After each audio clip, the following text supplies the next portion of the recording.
भयानक रात गांव के बाहर एक छोटा सा जंगल था जिसे लोग भूतिया वन कहते थे। कहते थे कि वहां कोई आत्मा भटकती है। गांव की एक लड़की राधा हमेशा उस जंगल के बारे में सुनती थी।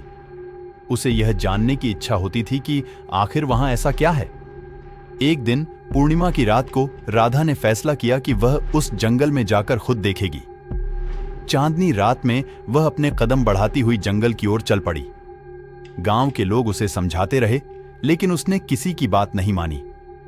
जंगल में कदम रखते ही राधा ने महसूस किया कि वातावरण अचानक ठंडा हो गया है। चारों तरफ सन्नाटा था, केवल उसके कदमों की आवाज सुनाई दे रही थी। पेड़ों की शाखाएं अजीबोगरीब आवाजें कर रही थीं, जैसे कोई फुसफुसा रहा हो। राधा धीरे धीरे आगे बढ़ती रही। अचानक उसे लगा कि कोई उसके पीछे चल रहा है। उसने मुड़कर देखा, लेकिन वहां कोई नहीं था।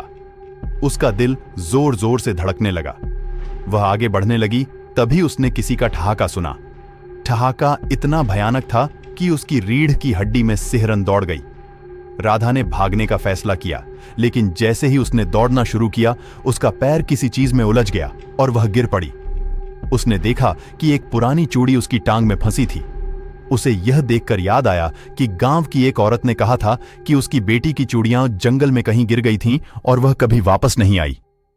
राधा ने अपने आप को संभाला और उठने की कोशिश की, लेकिन तभी उसने देखा कि सामने एक परछाई खड़ी है।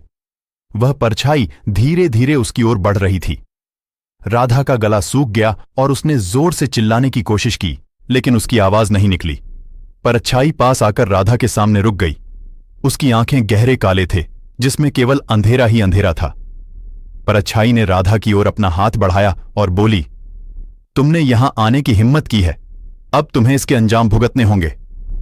राधा ने पूरी ताकत से दौड़ने की कोशिश की, लेकिन वह जगह से हिल भी नहीं पाई। परछाई ने उसे पकड़ लिया और राधा को ऐसा लगा जैसे उसके शरीर की सारी ताकत खींच ली गई हो। उसने धीरे धीरे होश खोना शुरू कर दिया। गांव वाले अगले दिन जब राधा को ढूंढने निकले तो उन्हें जंगल के किनारे उसकी चूड़ियां मिली। राधा का कहीं कोई नामो निशान नहीं था। उस दिन के बाद से गांव के लोग और भी डरने लगे और भूतिया वन में कोई भी जाने की हिम्मत नहीं करता। कहते हैं अब उस जंगल में दो आत्माएं भटकती हैं, एक जो पहले से थी और दूसरी राधा की।